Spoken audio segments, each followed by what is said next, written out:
Hey guys, so follow me as I tell you something that I learned at work. So recently something happened around me that took my mind way back. It brought back memories of something that happened and made me analyze and think about the situation differently. So follow me as I tell you the story and what I learned from it. So we were doing this training at work, more like a competency training to make you better and add new skills and knowledge to you so you can perform well. We had this tutor. He was teaching, but obviously he wasn't doing his best.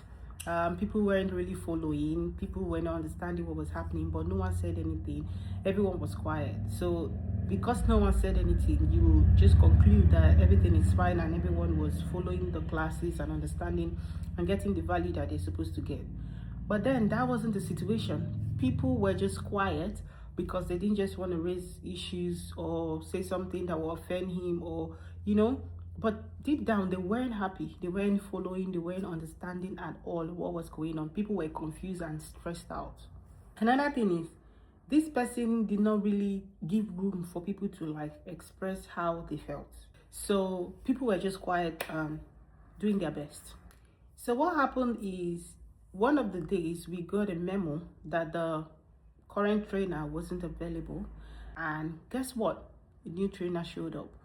When this new trainer showed up, he actually took everyone through the course and the training like we were kids. He held us by the hand and made sure that we understood everything that he was teaching. So basically, he was not just teaching, but he made sure that we understood.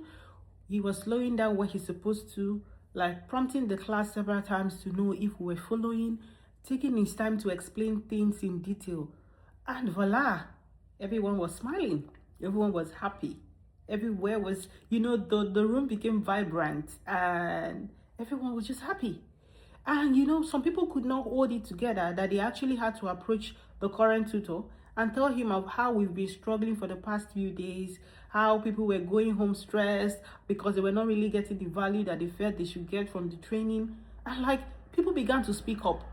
And that got me thinking, people weren't complaining before, right? No one complained. But that didn't mean that they were okay. We were okay.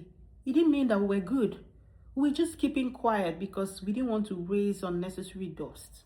But is that the right thing? And I think we sometimes make that mistake in life. It could be in business, it could be in relationships, it could be at work. People are just following through with instructions. People are just quiet, they're not saying anything.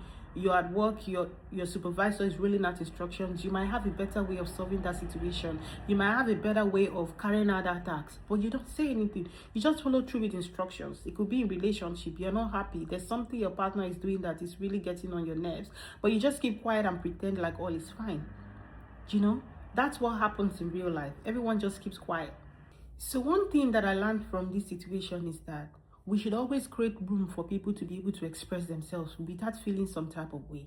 Because I feel like the other tutor did not really create that room for people to give him constructive feedback. So sometimes it's not just about asking, are you okay? Are you okay? A lot of us ask that even at work, are you okay? Of course, I'll say I'm fine. Thank you. Everything is great. But deep down, it's not. So let's create an environment where people can actually speak up, give constructive feedback, and you don't see it like you're being attacked or anything, and you consciously try to see how you can make things better. Now, another thing I learned is that sometimes you don't realize how much you've been struggling until you experience something better. Like in our situation, we actually did not realize that we could speak up, we could ask for something better until a better tutor showed up. And then people started complaining, people started talking, people started applauding him and actually telling him how they felt in the last few days, how we've been struggling. So the conclusion of all this is that if you're leading people, you're in a relationship, wherever you find yourself, always create an environment where people can always speak up. Are you okay? Are you okay? It's not just enough. It's not enough, because sometimes silence is not satisfaction.